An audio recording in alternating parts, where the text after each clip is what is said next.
sense that we continue to receive little revenue from the tea estate, we are also looking into the mechanization. And now in Kericho, we are also saying we are not satisfied with the way they are conducting business.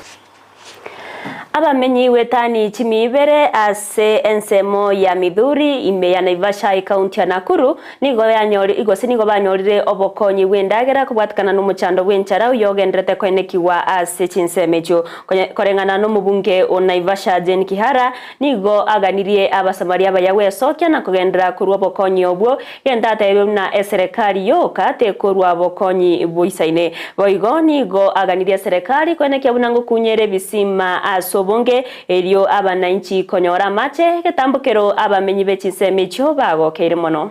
Imeuma kila mahali. Tunajua ile chakula imekuja ni kidogo sana. Upande wa Mai Mahiu huko Longonot watu wako njaa sana. Kwa hivyo ni kuomba kila mtu ambaye akona kitu anaweza peana ama share na rafiki na yule hana wajitokeze tusaidie watu wa Naivasha jameni. Tumesema asante na mbarikiwe na Mungu. Ilikuwa na daraja.